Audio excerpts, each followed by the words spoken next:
So let's talk a little bit about how enzymes accomplish the act of lowering the activation energy. So how do enzymes lower delta G double dagger? Like, what mechanisms do they use to do that? First of all, they provide an alternative reaction pathway. So in organic chemistry, for example, if you were going to write a chemical mechanism with arrow pushing to show the hydrolysis of an amide bond. So let's draw an amide bond on here. Right, so this just means it goes on to the rest of the molecule, those squigglies. So if we were going to show hydrolysis of that bond with reaction mechanisms, it would likely start with a nucleophilic attack by that lone pair of electrons on this partially positive carbonyl carbon, resulting in the electrons in the carbonyl double bond being bumped up to the oxygen. And then we could draw that particular structure that you get when that's done. It looks something like this. You got some little squigglies here. And now we've attached this water molecule, essentially.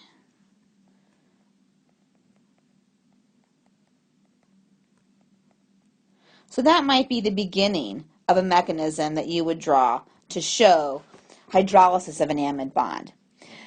In an enzymatically catalyzed hydrolysis of an amide bond, this is likely not the first reaction part or the first part of the reaction mechanism that you would draw.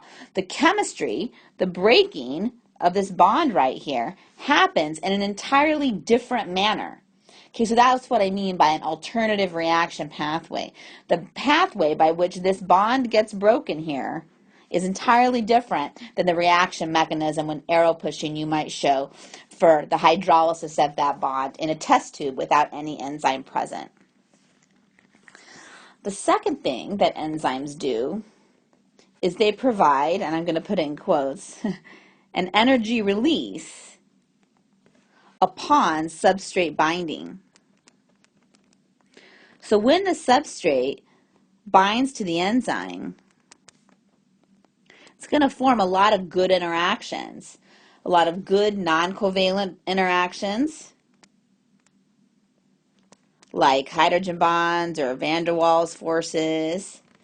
And it's going to provide lots of multiple weak bonds, so sometimes even covalent bonds. And we know that the formation of bonds lowers energy. So we're now, by binding the substrate to the enzyme, we're lowering the energy of the complex. And that difference that we've now lowered it by can be used to help put into our chemistry to push that chemical reaction forward. Okay, so enzymes provide an alternative reaction pathway, and they provide this energy upon substrate binding. Now, the original hypothesis of how an enzyme and a substrate fit together was called the lock and key hypothesis. So that's the idea that if you had an enzyme that, say, looked like Pac-Man, and then you had a substrate molecule that looked like a piece from Trivial Pursuit, in the lock and key hypothesis, this piece is going to fit perfectly right into that enzyme, such that when they're bound, you can now do this chemistry here in the active site, which would be represented by that wedge. But it turns out there's even more complementarity to the transition state, and that's what contributes to the specificity of enzymes.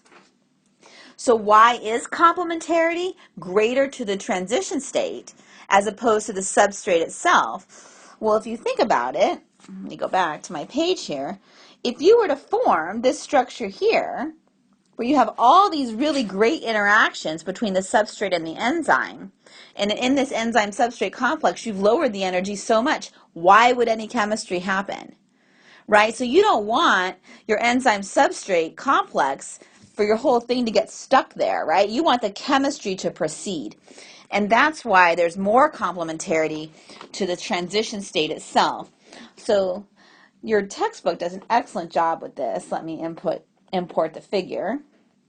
So the stickase activity is a really good example of this. So the chemistry that we're talking about in this case is shown in part A. So we have a stick and it's made out of metal. The transition state then of the chemistry that's happening is when that stick is bent. So you can imagine at this point it could go back to being a full stick, just a regular old stick, or it could go forward to the product, which is the stick's been broken in half. Okay, now you can imagine it's pretty hard to break a metal stick. So we can see over here that we've got this really tall delta G double dagger, right? So a high activation energy to get past. So now let's look at another case, case B here, where we've got an enzyme that's very complementary to the substrate. So in this picture, what we've got here is an active site of the enzyme lined with magnets. And the shape of that active site is exactly that of the metal stick. So when your metal stick comes in, it's going to form lots of good interactions with all those magnets all around it. Okay? And at that point, you've gotten such good binding energy, you've really dropped the energy of the enzyme substrate complex. And now the delta G for catalysis is even worse, right? So there's no reason for this reaction to proceed forward. It's already making some really good contacts. So let's take case C now, where the enzyme is instead complementary to the transition state, which remember is the bent conformation of the stick. So you have an attraction for the stick to those metal magnets of the active site, but the active site is now shaped like the transition state. So you could think of it as pulling the stick into that conformation. Once the stick gets into this transition state, chemistry can happen. So there's some amino acids over here on the enzyme that are going to serve to break that stick in half once the stick gets pulled into place. And then you form the broken stick products, which don't fit as well on the active site, and they are released. So if you look over here, we see that the enzyme substrate complex doesn't get that huge drop in energy, but instead we've got two smaller humps to get over instead of one really large hump. So we've got a binding energy to get over, and then we've got the delta G double dagger for the actual chemistry that will take place between the enzyme and the substrate. So now we've lowered delta G double dagger. So it turns out that the drugs we take for various sicknesses are often transition state analogs. They look a lot like that transition state, so they get really good at binding to the enzyme active site, but the problem is for the enzyme that the drug doesn't allow any chemistry to happen to it. So transition state analogs, you will probably see that term at some point. So let's talk then about what sorts of thermodynamic barriers does the enzyme or does the binding energy that we get from binding of the substrate to the enzyme and forming those good non-covalent interactions, what sort of thermodynamic barriers does that binding energy help us to overcome? So the first one is an entropic barrier, right? So there is an entropy reduction when you have a chemical reaction taking place between the enzyme and the substrate. You have to ensure a productive collision between the enzyme and the substrate. They can't just bind to each other randomly or you're not going to get any chemistry. So the orientation and the manner with which they bind reduces their entropy. So the energy that we free up from that binding event actually happening and forming those non-covalent bonds, that helps to compensate for this reduction in entropy. The second thing is the enthalpy contribution from the fact that we have to desolvate, oh, I can't spell,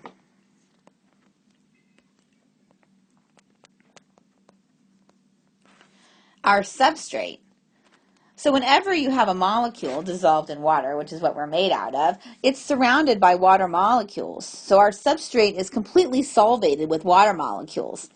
We have to break those bonds, rip those water molecules off, and replace them with the good bonds that we form between the enzyme and the substrate.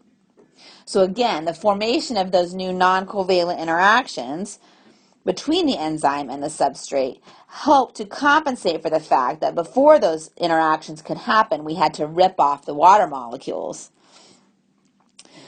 So all together now, we have this circumstance of induced fit between the enzyme and the substrate.